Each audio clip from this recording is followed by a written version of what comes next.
Et nous sommes de retour au plateau pour la dernière partie de cette émission. Nous abordons notre quatrième sujet. Nous parlons du Togo et de la paix en République démocratique du Congo. Les acteurs actent le principe de la centralité de la médiation de l'Union africaine. Le Togo, la capitale togolaise Lomé, a abrité samedi la réunion de haut niveau sur le processus de paix en République démocratique du Congo, aussi sur la centralité de la médiation. Le Togo qui conduit la médiation de l'Union africaine avec le président du Conseil Faure Gnassingbé qui a rassemblé autour de lui les différents intervenants, chefs d'État et personnalités intervenant dans la crise dans l'Est de la République démocratique du Congo. Il s'agissait d'harmoniser la procédure pour s'assurer qu'on va dans la même direction pour retrouver la paix dans l'Est de la République démocratique du Congo. Réunion conclue samedi.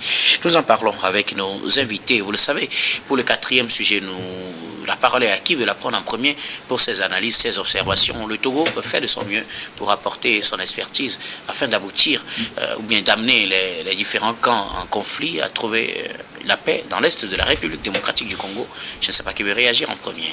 Moi, je pense que c'était le 17 janvier passé où cette réunion a eu lieu et l'objectif c'était d'évaluer le renforcement des initiatives qui militent pour la paix dans la région des Grands Lacs, notamment dans le conflit qui oppose le Rwanda et la République démocratique du Congo. L'essentiel, ou bien l'idée centrale, c'était d'éviter une juxtaposition des cadres de médiation, et dans ce sens où si ces cadres ne sont pas cohérents, cela fragilise davantage les efforts de paix. Parce que bien avant le Togo, il y a eu d'autres pays qui ont des actions de médiation. Il y a eu d'autres, et aujourd'hui vous remarquerez que malgré l'accord qui a été signé à Washington, les combats perdurent.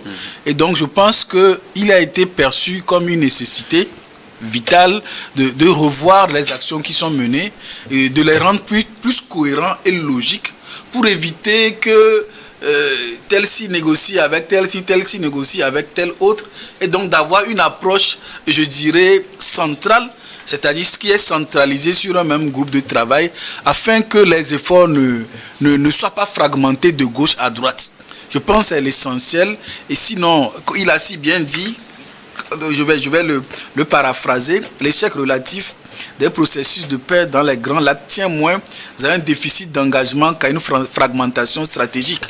Donc ceci dit, c'est d'appeler tous les acteurs. On a vu les représentants de l'Union africaine, le président de la RDC lui-même, il était de passage il y a quelques jours. Et donc l'idée, c'est de réfléchir ensemble pour engager des actions cohérentes, des actions logiques et des actions qui se complètent au lieu qui ne se juxtaposent.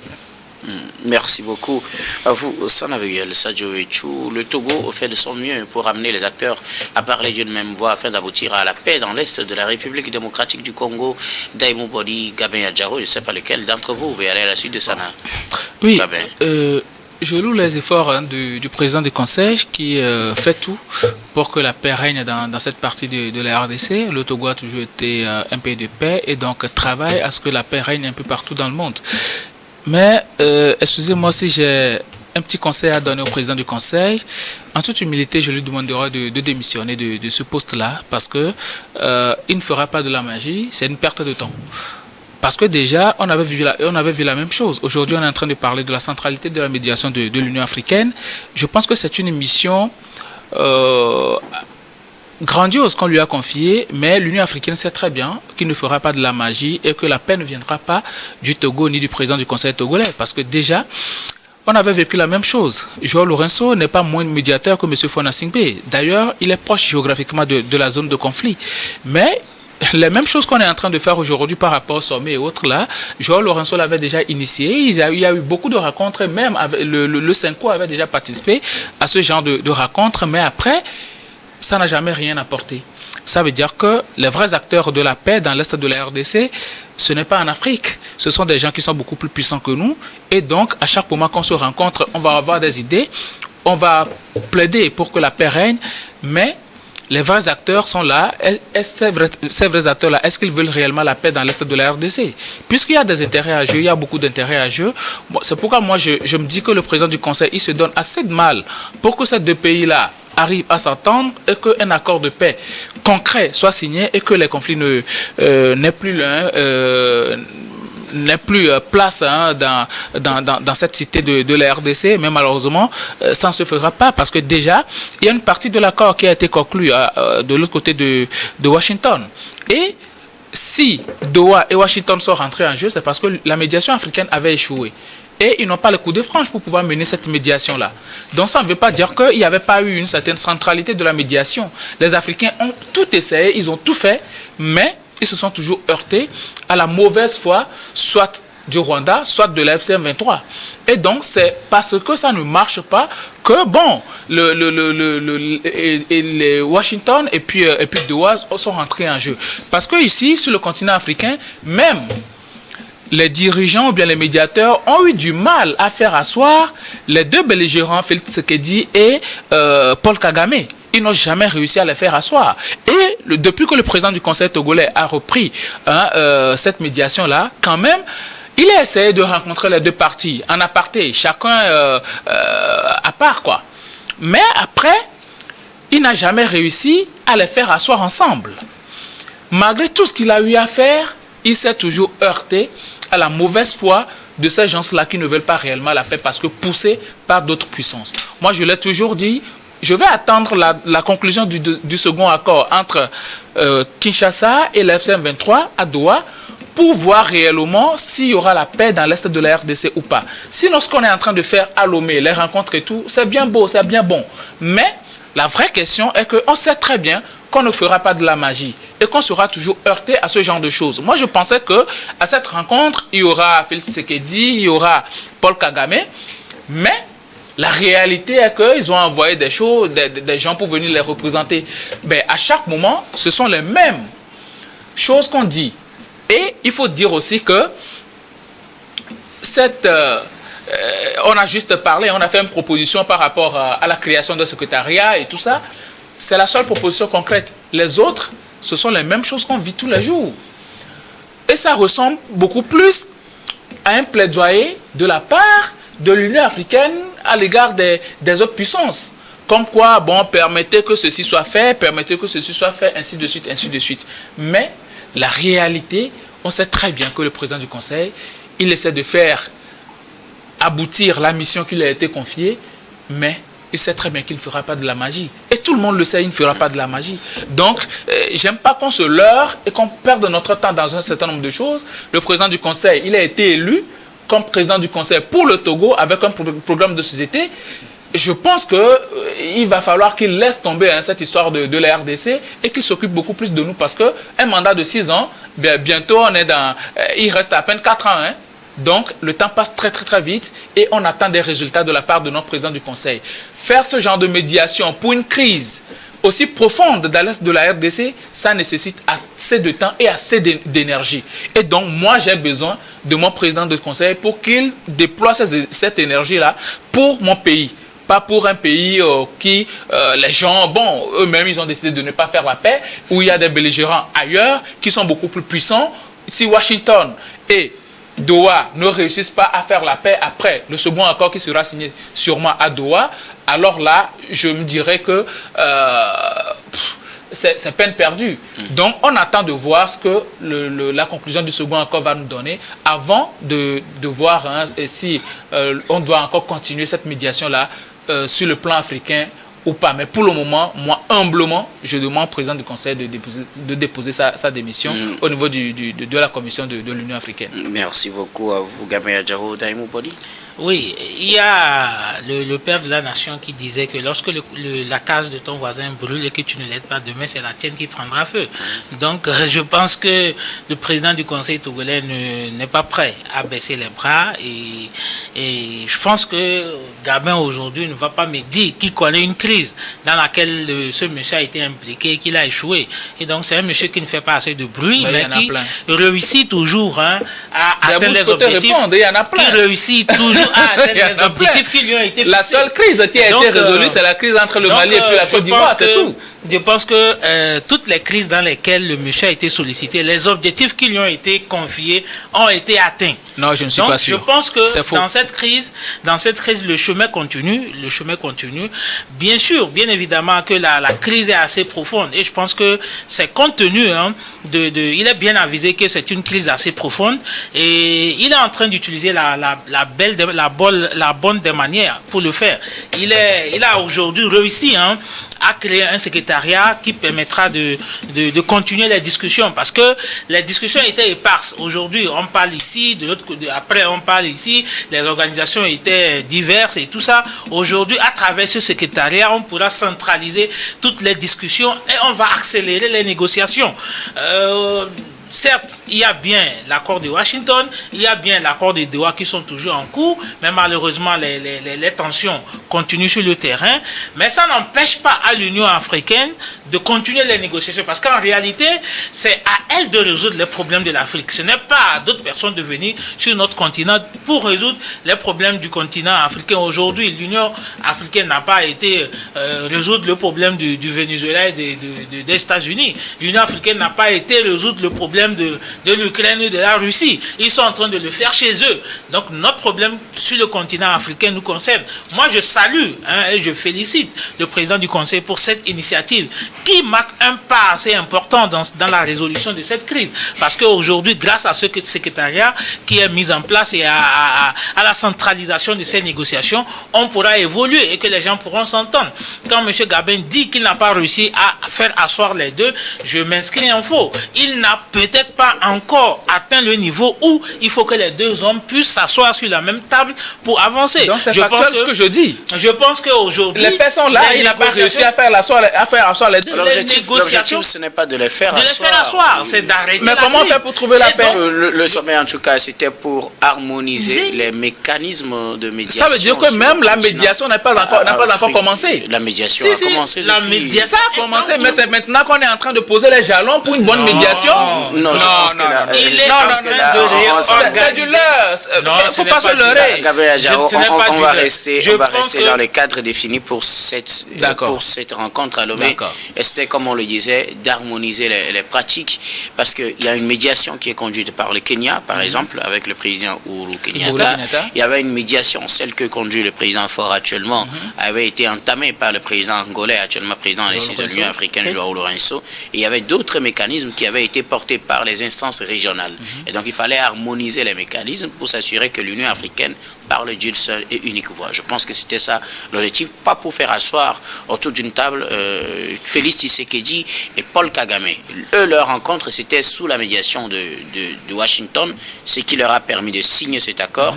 Il y a le principe de l'accord entre la RDC et le M23, qui est aussi dirigé par Doha au Qatar, qui est en cours. On attend aussi qu'on signe l'accord global. Ça, ce n'est pas encore fait, mais je pense qu'il y a différents mécanismes qu'il fallait harmoniser sur le continent, ce qui a fait la réunion de Lomé. Et je pense qu'il est en train de faire de la bonne manière. On dit, comme le disait Boileau, ce qui se conçoit bien s'énonce clairement. Aujourd'hui, il est en train de réorganiser.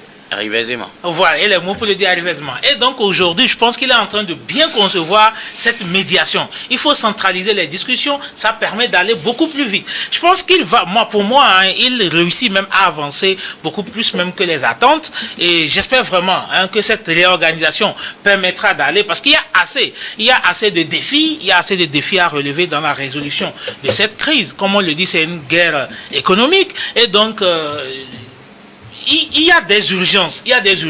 En temps, il a commencé avec sur le plan humanitaire. Donc, je pense qu'il est en train d'évoluer. On ne peut pas, non seulement en train de vouloir résoudre une crise, mais en oubliant les populations victimes. Donc, il a commencé d'abord en mobilisant les moyens pour cette région, pour permettre vraiment, véritablement d'aider les populations qui sont victimes et les populations vulnérables dans cette zone. Il est en train de réussir le pari sur ce point. Il a réussi, je pense, à mobiliser 1,2 ou 1,5 milliard de dollars pour pouvoir aider cette partie lors de la dernière rencontre à Paris. Après, aujourd'hui, il est en train de mettre en place un système ou bien des mécanismes d'harmonisation de la médiation. Il a un planning qu'il est en train de suivre. Il évolue pas à pas. Et donc c'est salutaire et je suis de tout cœur avec tous ceux qui travaillent autour de cette mission. Et nous prions qu'ils arrivent véritablement à trouver des solutions pour le bien-être de ces populations. Et surtout, quand il y a la paix en Afrique dans un pays, c'est qu'il y a la paix sur tout le continent. Mais quand un pays africain ne va pas bien, c'est que tout le continent ne va pas bien. Moi, c'est mon principe. Donc, abandonner cette partie des Africains est une très mauvaise chose. Sanaveguel, Sadio et tous les acteurs se sont accordés sur la centralisation des actions de l'OME, c'est-à-dire que c'est l'OME qui va coordonner toutes les actions de médiation et qu'on n'aura plus d'autres actions sur le continent. Non, c'est-à-dire, tout d'abord, il faut comprendre la mission d'un médiateur. Un médiateur n'est pas là pour trouver la paix. Oui. Donc, que la médiation aboutisse ou pas, ce ne sera pas par les talents ou bien les mérites de Faure Gnassingbé. Un médiateur joue un rôle neutre. Et c'est un processus, ce n'est pas un acte ponctuel. Et je pense que, ou bien c'est un fait que cette crise dure depuis plus de 10 ans, puisque c'est en 2016 que cette crise a commencé. Et je ne suis pas sûr que M. Faure Eswazibna Gnassingbé, aussitôt élu ou bien désigné comme médiateur de la crise par l'Union africaine, par une baguette magique, il va trouver des solutions. Il faut comprendre que c'est un processus qui va d'abord vers les protagonistes, les écouter, leurs problématiques, ce qu'ils veulent, essayer de revenir, les reformuler, aller vers l'autre partie, voir les points convergents. Donc son rôle, c'est de recueillir les positions, les centraliser, proposer, faire des propositions, des contre-propositions.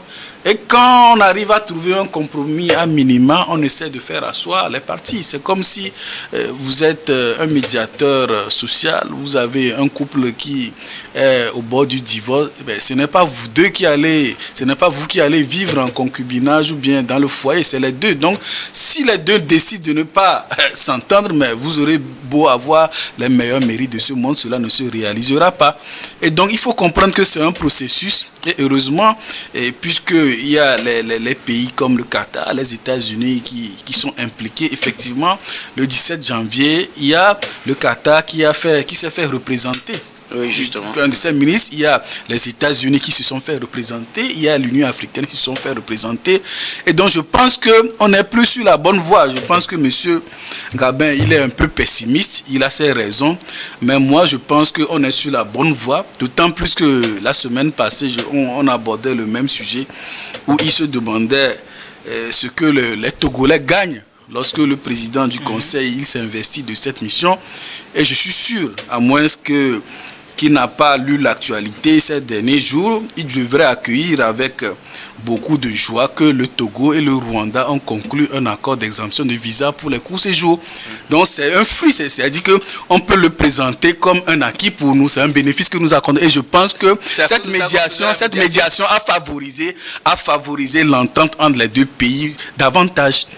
Le Togo a toujours eu de très bonnes relations avec le Rwanda. Ce n'est pas à cause de cette médiation-là aujourd'hui qu'il y a eu exemption. C'est quelque chose qui se négociait depuis fort. Ça, c'est vous qui le dites. Moi, je pense en tout cas, c'est en marge de cette négociation. C'est ta position. C'est en marge de cette négociation. C'est ta position et puis je n'en disconviens pas. Même pour moi, le Togo et le Rwanda ont toujours entretenu de très bonnes relations. Même un Rwandais était devenu directeur ou bien de l'OTER, commissaire général de l'OTER ici. Ce que je veux dire, c'est en marge de cette négociation que cela a été annoncé. Pourquoi ça n'a pas été annoncé avant? En tout cas, c'est un bénéfice pour les Togolais. C'est un bénéfice pour les Togolais. Et moi, je pense que cela c'est en marge de ces échanges-là que l'annonce a été faite. C'est en marge de ces... Ah oui, ça demeure ça. Mais moi, je dis, qu'est-ce que ça fait rentrer dans le panier de la ménagère? Oui, je pense qu'on va rester... Ce que ça rentre... Je que l'exemption de visa ne fait rentrer rien.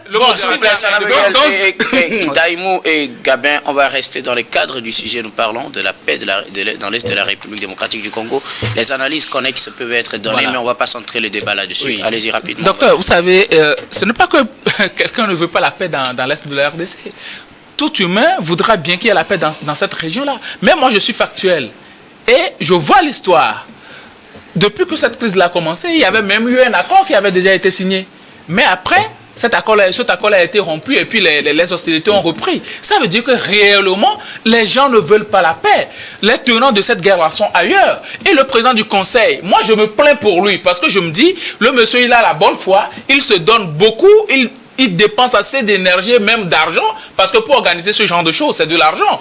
Donc, pour ce genre de choses-là, quand on organise et tout, et puis après, tu te heurtes à des gens qui sont de mauvaise foi, des gens hypocrites qui viennent s'asseoir à la table de discussion avec toi, avec qui tu fais des propositions et qui font de très bonnes propositions aussi, mais derrière font autre chose. Mais ce n'est pas la première fois que ce genre de rencontres ont lieu.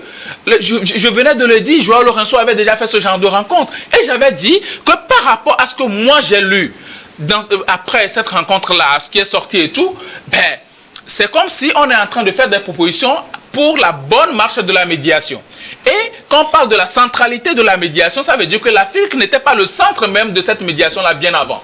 Le centre était délégué ailleurs. Et vous êtes aujourd'hui sûr que les États-Unis et Doha vont accepter donner le centre de la médiation à l'Afrique et puis eux vont rester en retrait. Avant, c'était l'Afrique qui était restée en retrait parce qu'à un moment donné, on a constaté qu'il y a eu un échec de la médiation africaine. Donc, Doha et Washington ont décidé de prendre les mains.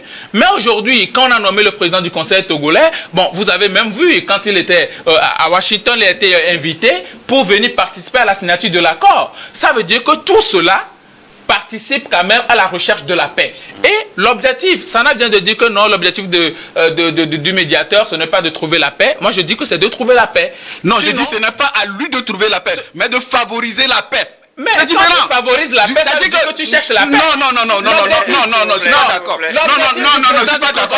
Non, je suis pas d'accord. Trouver la paix, ça veut dire, non, je vais terminer. C'est pas à lui d'écrire les conditions et d'imposer. C'est aux deux acteurs de trouver ça et de s'entendre. Il ne faut pas dévier mes propos. Je n'ai pas dit cela. Je n'ai pas dévié mes propos. Oui, c'est ça. Dit comme ça, il faut comprendre ça. Ce n'est pas au médiateur d'écrire la paix puis d'imposer. C'est aux deux protagonistes de s'entendre. Et le médiateur est là pour favoriser cette discussion. Ce n'est pas à lui de trouver la solution. Il faut qu'on arrive à s'entendre. Il faut qu'on arrive à s'entendre. C'est très important. On va respecter les principes de cette émission. Quand je vous retire la parole, vous vous taisez. Je pense que l'essentiel, c'est de faire comprendre quelque chose à nos téléspectateurs, pas venir crier sur eux, par respect pour eux. Nous allons clore cette émission. Merci beaucoup à vous de vos différentes contributions. Nous allons faire un dernier tour de table. Ce sera pour vos mots de fin sur un sujet de votre choix. Je reste avec vous, Gabin Adjaro. Oui, j'aimerais féliciter le Sénégal.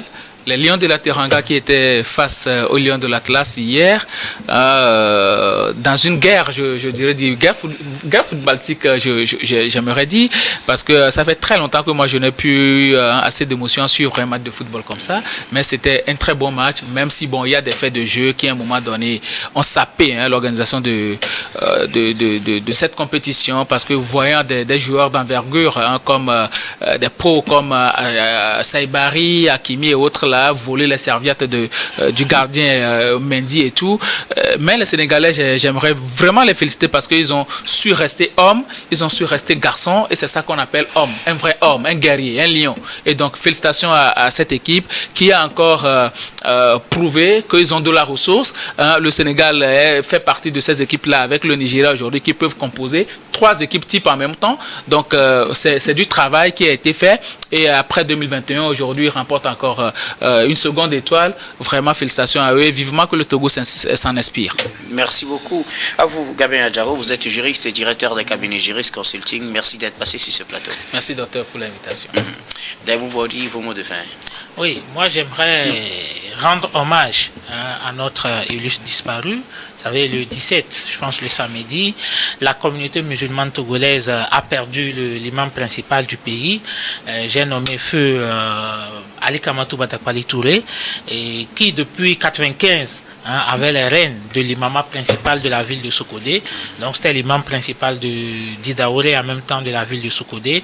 Et donc pendant 30 ans, il a su gérer avec sagesse dans l'union cette communauté musulmane. Bon, malheureusement, à 98 ans, on le voulait encore plus avec nous pour continuer à nous unir. Vous savez, quand les situations se présentent, surtout même sur le plan sociopolitique, quand ça ne va pas se couder, il sort, il parle à tous les acteurs et tout le monde l'écoute.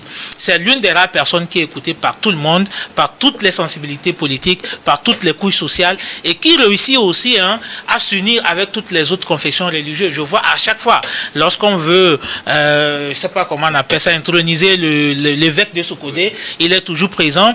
Lorsque les chrétiens, les catholiques ou toutes les protestants organisent des activités, il est présent. Donc il a été celui qui a garanti la cohésion entre les religions dans cette ville, dans la ville où on sait que c'est une grande composition des musulmans.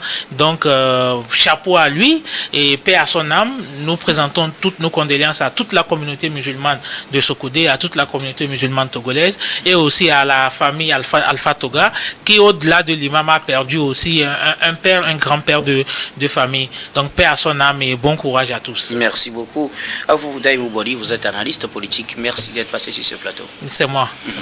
Sanaveyel Sadio et vos mots de fin. Je dirais en fait que la guerre romano-perse a duré 720 ans.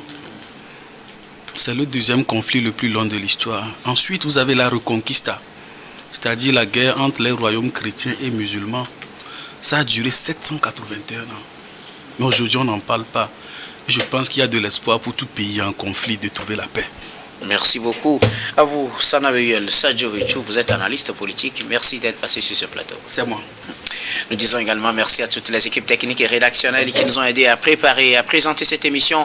Merci beaucoup à Yves Kofi Maounion Adjo à la réalisation. Merci à Florent Ekouekou à la diffusion. Merci à Thomas Choy et Rebecca Besso à la caméra. Et surtout à vous, très chers téléspectateurs, de nous avoir suivis. C'est la fin de ce numéro de Regard Croisé. Je vous retrouve demain avec le même plaisir pour un autre numéro.